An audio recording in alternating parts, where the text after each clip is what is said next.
महिलांसोबत असे वागा. मुद्दा नंबर 1, गावातील महिलांकडे माणूस म्हणून पहा, वस्तू म्हणून नाही. गावामध्ये अनेकदा महिलांकडे पाहण्याची दृष्टी ही चुकीच्या सवयींमुळे, परंपराच्या नावाखाली किंवा जुने विचार डोक्यात भरलेल्या असल्यामुळे वाकडी झालेली दिसते. स्त्री म्हणजे फक्त घरकाम करणारी, शेतात राबणारी, पाणी भरणारी, चूल पेटवणारी किंवा कोणाच्या तरी मान राखण्यासाठी जगणारी व्यक्ती आहे, असा समज आजही अनेकांच्या मनात खोलवर बसलेला आहे. पण हेच विचार गावाच्या प्रगतीला अडथळा ठरतात. स्त्री ही आधी एक पूर्ण माणूस आहे. तिलाही भावना आहेत, विचार आहेत, स्वप्ने आहेत, वेदना आहेत आणि निर्णय घेण्याचा अधिकार आहे. हे मनात पक्के बसवणे फार गरजेचे आहे. गावातील रस्त्यावर चालताना, विहिरीवर, हातपंपाजवळ, बाजारात, ग्रामसभेत किंवा कोणत्याही सार्वजनिक ठिकाणी महिलाकडे पाहण्याची नजर स्वच्छ असली पाहिजे. नजरेतून अपमान, कुतूहल, संशय किंवा अधिकार गाजवण्याची भावना दिसली तर त्या महिलेला आतून धक्का बसतो. ती काही बोलत नाही, पण मनात भीती, राग आणि असुरक्षिततेची भावना साठत जाते. त्यामुळे गावातील पुरुषांनी स्वतःला प्रश्न विचारायला पाहिजे की आपण एखाद्या महिलेकडे पाहतो तेव्हा आपल्या नजरेत सन्मान आहे की हक्क गाजवण्याची वृत्ती आहे. महिलांशी बोलताना आवाजात कडकपणा, आदेश देण्याची पद्धत, टोमणे किंवा हसण्यामागची लपलेली खिल्ली हे सगळे थांबवले पाहिजे. स्त्रीला कमी लेखणारे शब्द, नाव ठेवणे, तिच्यावर कपड्यांवर, चालण्यावर, बोलण्यावर चर्चा करणे हे गावातील लाजिरवाणे आहे. जो गाव महिलांना माणूस म्हणून मान देतो तो गाव आपोआप सुसंस्कृत होतो. मुद्दा 2, बोलण्यात, वागण्यात आणि वर्तनात कायम सन्मान ठेवा. गावातील महिलांसोबत वागताना सर्वात महत्त्वाची गोष्ट म्हणजे बोलण्याची पद्धत. अनेकदा लोक म्हणतात की आम्ही काही वाईट बोलत नाहीत, पण बोलण्यातला रोख, चेहऱ्यावरचे हावभाव आणि शब्दांचा सूर हे सगळे मिळून स्त्रीला अपमानित करतात.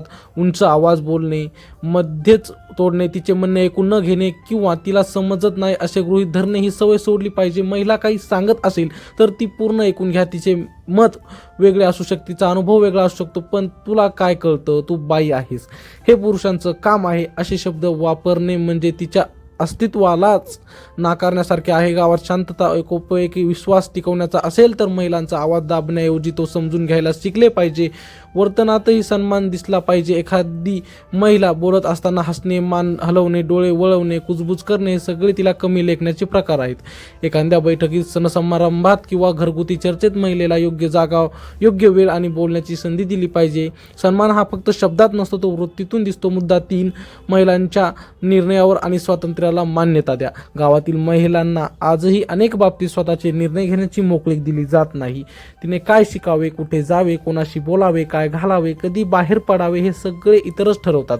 पण ही सवय बदलली पाहिजे. स्त्रीचे आयुष्य तिचे स्वतःचे आहे, ती कोणाच्या मालकीची नाही. महिलांनी शिक्षण घ्यावे, काम करावे, बचत करावी, स्वतःच्या पायावर उभे राहावे, यासाठी पुरुषांनी पाठिंबा दिला पाहिजे. एखादी महिला पुढे जाण्याचा प्रयत्न करत असेल तर तिच्या वाटेवर अडथळे आणण्याऐवजी तिच्या पाठीशी उभे राहिले पाहिजे. लोक काय म्हणतील या भीतीने महिलांचे आयुष्य बंदिस्त करू नका. लोक नेहमी काही ना काही बोलतच राहणार, पण महिलांचे स्वप्न मोडले गेले तर त्याची भरपाई कोणीच करू शकत नाही. तिच्या निर्णयावर विश्वास ठेवा. ती जर एखादा निर्णय घेत असेल तर आधी समजून घ्या, चर्चा करा, पण थेट नकार देऊ नका. विश्वास दिला तर महिला अधिक आत्मविश्वासाने जगते आणि त्याचा फायदा संपूर्ण कुटुंबाला आणि गावालाही होतो. मुद्दा 4, महिलांच्या सुरक्षिततेची जबाबदारी संपूर्ण गावांनी घ्या. गावातील महिलांना सुरक्षित वाटणे ही फक्त त्यांच्या घरची जबाबदारी नाही तर संपूर्ण गावची जबाबदारी. ही रस्त्यावर, शेतात, पानं व वाट्यावर, संध्याकाळी किंवा रात्री कुठेही जाताना तिला भीती वाटू नये असे वातावरण निर्माण करणे फार गरजेचे आहे. एखादा चुकीचा प्रकार दिसला तर दुर्लक्ष न करता थांबवणे, चुकीच्या वागणुकीला विरोध करणे हे खऱ्या पुरुषत्वाचे लक्षण आहे. महिलांवर टीका करणाऱ्या, अफवा पसरवणाऱ्या, संशय घेणाऱ्या लोकांना थांबवले पाहिजे. ती तशीच आहे असे बोलणे म्हणजे अन्यायाला पाठिंबा देणे आहे. चुकीची वागणूक कोणाचीही असू शकते, पण शिक्षा आणि बदनामी नेहमी महिलेलाच का, हा प्रश्न प्रत्येकाने स्वतःला विचारला पाहिजे. गावातील महिला सुरक्षित, सन्मानाने आणि निर्धास्तपणे जगत असतील तर तो गाव खऱ्या अर्थाने प्रगत म्हणता येईल. महिला घाबरून जगत असतील तर कितीही मोठ्या गोष्टी केल्या तरी त्या गावाला संस्कृतीचा अभिमान घेता येणार नाही. मुद्दा 5, पुढच्या पिढीसाठी योग्य उदाहरण ठेवा. आज गावातील मुलं जे पाहतात तेच उद्या ते करतात.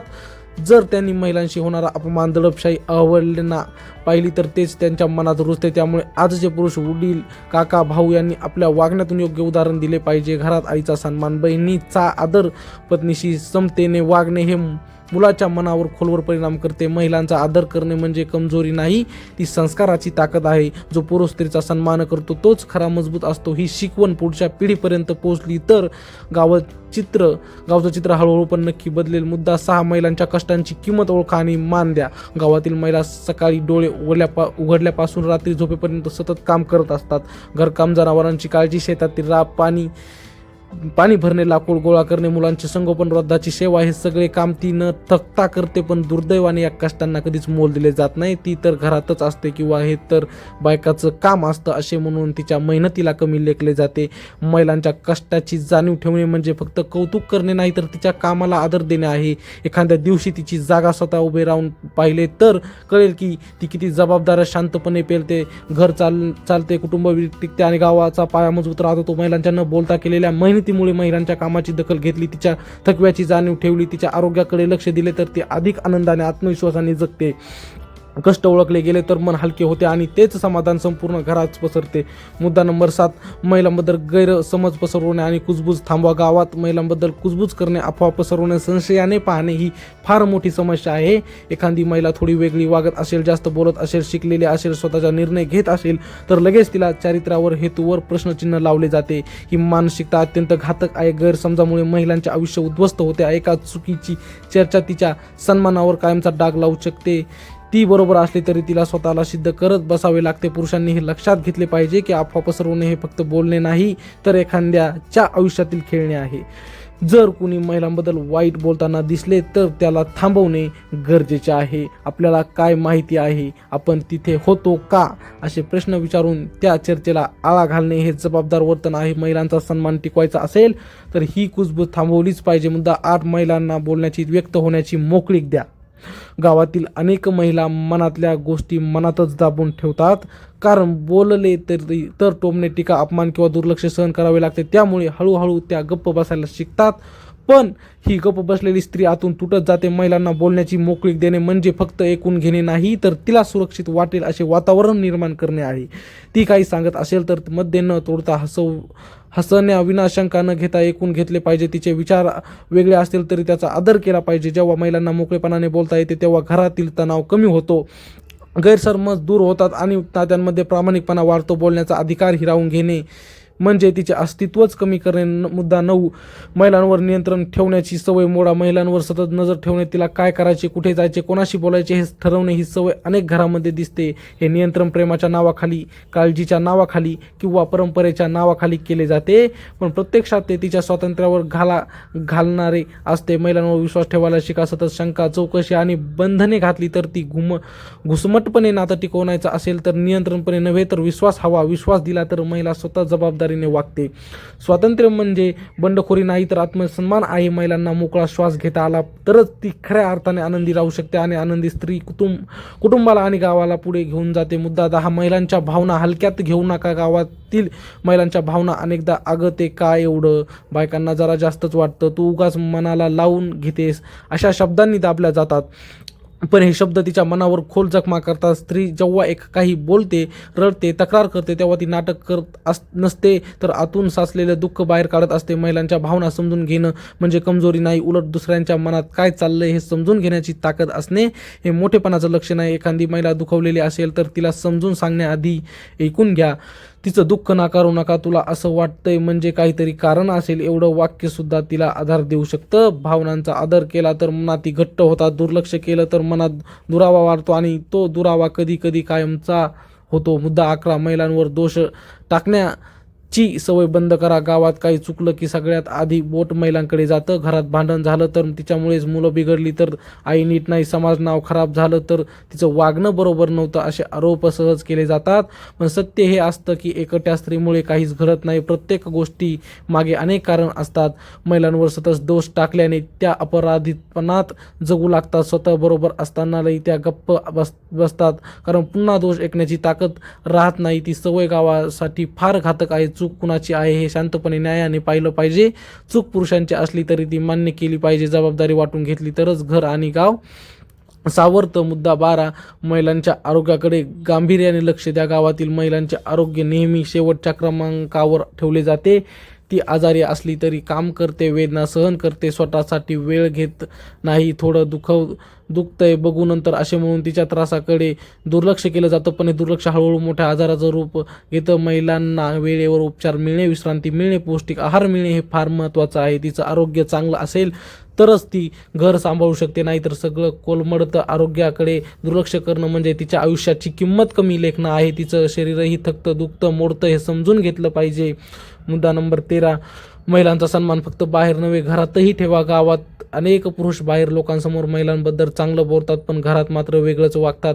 बाहेर सन्मान आणि घरात अपमान ही दुपट्टी वृत्ती थांबली पाहिजे. खरा सन्मान तोच जो घराच्या चार भिंतीतही दिसतो. घरात महिलेशी बोलताना शब्द जपून वापरणे, रागात अपमान न करणे, तिला गृहीत न धरणे हे खूप महत्त्वाचं आहे. घर सुरक्षित वाटलं तरच महिला बाहेरच्या जगाशी धैर्याने सामना करू शकतात. घरात मिळणारा सन्मान हा तिच्या आत्मविश्वासाचा पाया असतो. तो पाया मजबूत असेल तर ती कोणत्याही संकटात तुटत नाही. मुद्दा 14, महिलांच्या श्रमाला फक्त सहनशक्ती न समजा, ती ताकद आहे. गावातील महिला जेवढं सहन करतात तेवढं सहन करण्याची ताकद अनेकांना नसते. उन्हातान्हात काम, थंडी पावसात जबाबदाऱ्या, घरात बाहेर दोन्हीकडे कर्तव्य हे सगळं ती गप्पपणे करते, पण तिच्या सहनशक्तीला सवय आहे, ती तर करूनच शकते असे म्हणून दुर्लक्षित केलं जातं. ही चूक आहे. सहनशक्ती म्हणजे कमकुवतपणा नव्हे, ती तिची ताकद आहे. ही ताकद ओळखून तिला मदत केली, तिचं ओझं वाटून घेतलं तर तिचं मन हलकं होतं. मदत मागावी लागेल अशी परिस्थिती तिच्यावर आणू नका. स्वतःहून पुढे व्हा, कारण जी स्त्री रोज सगळ्यांसाठी उभी असते तिच्यासाठी कोणी उभं राहिलं तर ती आतून मजबूत होते. मुद्दा 15, महिलांच्या सन्मानावर बोलताना सौदेबाजी करू नका. काही वेळा गावात महिलांच्या सन्मानावर तडजोड केली जाते. जाऊ दे, प्रकरण वाढवू नको, गावात बदनामी होईल असे म्हणत तिच्या वेदना गप्प केल्या जातात. पण सन्मानावर सौदेबाजी केली की अन्याय वाढतो. आज तिला गप्प बसवले, उद्या दुसरीलाही गप्प बसवले जाईल. महिलांचा सन्मान ही कोणाची मर्जी नाही, तो तिचा हक्क आहे. अन्याय झाला असेल तर तो मान्य करा, थांबवा आणि योग्य पद्धतीने त्याला विरोध करा. शांतता म्हणजे अन्याय सहन करणे नव्हे. खरा सन्मान तेव्हाच टिकतो जेव्हा चुकीला चूक म्हणण्याची हिंमत केली जाते. मुद्दा 16, महिलांच्या आयुष्यातील संघर्षाची खिल्ली उडवू नका. गावातील महिलांचे संघर्ष अनेकदा हसण्याचा विषय बनतात. अगं एवढंच का, आम्ही तर जास्त केले असे म्हणत तिच्या दुःखाची तुलना केली जाते. पण प्रत्येकाचं दुःख वेगळं असतं, त्याची मोजदाद तुलना करून होत नाही. तिच्या संघर्षाला मान्यता दिली तर ती हलकी होते. तिच्या वेदनांची खिल्ली उडवली तर ती आतून कोलमडते. ऐकून घेणं, समजून घेणं आणि साथ देणं हेच खऱ्या माणुसकीचं लक्षण आहे. हसण्याऐवजी हात पुढे केला तर नाती टिकतात. मुद्दा 17, महिलांना बदलण्याची संधी द्या. भीती नव्हे, गाव बदलतोय, काळ बदलतोय आणि महिला ही बदलत आहेत. हा बदल भीतीने पाहू नका. बदल म्हणजे बिघाड नाही, बदल म्हणजे प्रगती आहे. महिलांना शिकवायचं आहे, पुढे जायचं आहे, स्वतःची ओळख निर्माण करायची आहे. यात अडथळे आणू नका, भीती दाखवू नका, बंधन घालू नका. घालून परंपरेच्या नावाखाली रोखण्याऐवजी मार्गदर्शन करा. बदलला साथ दिली तर तो सगळ्यांसाठी चांगला ठरतो. महिलांना संधी दिली तर त्या संपूर्ण गावची दिशा बदलू शकतात. मुद्दा 18, महिलांच्या चुका माणूस म्हणून पहा, गुन्हा म्हणून नाही. गावात महिलांकडून एखादी चूक झाली की ती फार मोठी करून दाखवली जाते. ती चूक तिच्या संपूर्ण आयुष्यावर लावली जाते. पण पुरुषाच्या चुका मात्र सहज माफ केल्या जातात. ही मुद्देरी मोजबत्ती आखण्याका चूक करणं हे माणसाचं लक्षण आहे. स्त्री किंवा पुरुषावर ते ठरत नाही. महिलांकडून चूक झाली तर तिला समजावून सांगणे, मार्गदर्शन करणे, दुरुस्तीची संधी देणे हे शहाणपणाचं आहे. चूक म्हणजे शिकण्याची संधी असते. तिला कायमची दोषी ठरवलं तर तिचा आत्मविश्वास मोडतो आणि ती समाजापासून दूर जाते. समजूतदारपणा दाखवला तरच माणसं सुधारतात. कठोरपणा दाखवून भीती निर्माण केली तर फक्त दडपशाही वाढते. मुद्दा 19, महिलांना निर्णय प्रक्रियेत सहभागी करा. गावातील अनेक निर्णय महिलांशिवाय घेतले जातात. घराचे, शेतीचे, खर्चाचे, सण समारंभाचे, पण महिलाच रोजच्या जगातले बारकावे अनुभवत असतात. त्यांचा अनुभव, निरीक्षण आणि विचार फार महत्त्वाचा असतो. महिलांना निर्णयात सहभागी केलं तर निर्णय अधिक योग्य होतात, कारण त्या परिणामाचा विचार खोलवर करतात. घरात आणि गावात चर्चा करतात. महिलांचा आवाज ऐकला गेला पाहिजे. त्यांना बोलण्याची संधी दिली तर त्या जबाबदारीने बोलतात. निर्णयात सहभाग म्हणजे सन्मानाची पावती आहे. तो सन्मान मिळाला तर महिलांही पुढाकार घेऊन गावाच्या विकासात हातभार लावतात. मुद्दा 20, महिलांच्या स्वप्नांची टिंगल थांबवा. एखादी महिला काहीतरी वेगळं करायचं स्वप्न पाहते तेव्हा तिची टिंगल केली जाते. हे आपल्याला सोबत नाही. आपण काय मोठे लोक आहोत का असे शब्द तिच्या स्वप्नावर पाणी फेरतात. पण स्वप्न पाहणं हा गुन्हा नाही.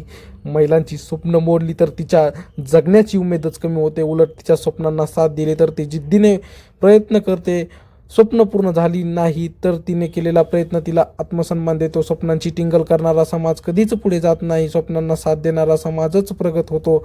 मुद्दा 21, महिलांबरोबर वागणूक बदलली तर गावाचं भवितव्य बदलतं. महिलांशी कसं वागतो यावरून गावाची ओळख ठरते. महिलांचा सन्मान केला तर घरात शांतता नांदते, मुलांवर चांगले संस्कार होतात आणि समाजात विश्वास वाढतो. महिलांना दडपलं तर तणाव, भीती आणि दुरावा वाढतो. गावाचं भवितव्य केवळ रस्ते, इमारती किंवा पैसा यावर ठरत नाही, तर महिलांना किती सुरक्षित, सन्मानाने आणि मोकळेपणाने जगता येतं यावर ठरतं. महिलांबरोबरची वागणूक बदलली तर गावाचं चित्र आपोआप बदलतं. मुद्दा 22, महिलांना गप्प बसवणं म्हणजे गावाचं भविष्य गप्प करणं. गावातील महिला जेव्हा गप्प बसते तेव्हा ती फक्त शब्द थांबवत नाही तर स्वतःचं अस्तित्व दडपते. अनेकदा तिला बोलायचं असतं, काही सांगायचं असतं, पण कोणी ऐकणार नाही. पुन्हा टोमणे मिळतील या भीतीने ती शांत राहते. ती शांतता धोकादायक असते, कारण जी स्त्री गप्प बसते ती आतून तुटते. तिचे विचार, अनुभव, सूचना बाहेर आल्या नाही तर गाव अनेक चुका पुन्हा पुन्हा करत राहतं. महिलांचा आवाज दाबला की समाज अर्धा अंधा होतो. महिलांना बोलू द्या, व्यक्त होऊ द्या. त्यांचा आवाज म्हणजे तक्रार नाही, तो अनुभव आहे.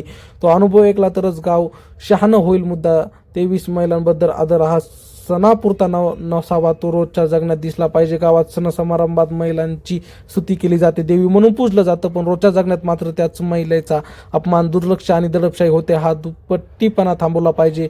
आदर म्हणजे फक्त हार घालणं, भाषण करणं नाही. आदर म्हणजे रोजच्या बोलण्यात नम्रता, वागण्यात सन्मान आणि निर्णयात सहभाग. जेव्हा आदर रोजच्या आयुष्यात उतरतो तेव्हाच तो खरा ठरतो. सण संपल्यावरही सन्मान टिकवणारा समाज खऱ्या अर्थाने सुसंस्कृत असतो. मुद्दा 24, महिलांशी योग्य वागणूक ही उपकार नाही, ती कर्तव्य आहे. काही लोक असं वागतात की महिलांशी चांगलं वागणं म्हणजे फार मोठं उपकार केल्यासारखं, पण हे उपकार नाहीत, हे कर्तव्य आहे. सन्मान, सुरक्षितता आणि स्वातंत्र्य हे महिलांचे हक्क आहेत, दया नाही. जेव्हा पुरुष हे कर्तव्य समजून घेतो तेव्हा त्याच्या वागण्यात बदल दिसतो. तो उपकाराच्या भावनेने नाही तर समानतेच्या भावनेने वागतो आणि समानतेवर उभं असलेलं नातं कायम टिकतं. मुद्दा 25, महिलांचा सन्मान म्हणजे स्वतःच्या आईचा सन्मान. गावातील प्रत्येक पुरुषाने एक गोष्ट मनात ठेवली पाहिजे, ज्या महिलेशी आपण वागत आहोत ती कुणाची तरी आई, बहीण आहे, मुलगी आहे. जसं आपल्याला आपल्या आईसाठी सन्मान हवा असतो तसाच सन्मान प्रत्येक महिलेला मिळायला हवा. जर आपल्या वागण्यामुळे कुणाच्या तरी आईच्या डोळ्यात पाणी येत असेल तो सन्मान नाही, ती लाज आहे. हा विचार मनात ठेवून वागलं तर अनेक चुकीच्या गोष्टी आपोआप थांबतील. अंतिम निष्कर्ष आणि थेट आव्हान, व्हिडिओचा शेवट. गाव बदलायचं असेल तर पहिल्यांदा महिलांशी वागणूक बदला. मोठ्या योजना, घोषणा, भाषण नकोत. रोजच्या छोट्या वागण्यात बदल करा. नजर बदला, शब्द बदला, विचार बदला. महिलांना दडपून गाव मोठं होत नाही, महिलांना सोबत घेऊनच गाव उंचावतं. ज्या गावात महिलांनी निर्धास्त, सुरक्षित आणि सन्मानाने जगतात त्या गावाचं भवितव्य कोणीही थांबवू शकत नाही. आज नाही बदललो तर उद्या आपलीच मुलगी, बहीण, आई याच प्रश्नांना सामोरी जाईल. हा बदल आत्ताच आपल्या घरापासून सुरू करा. चॅनलला सबस्क्राईब नक्की करा. धन्यवाद मित्रांनो.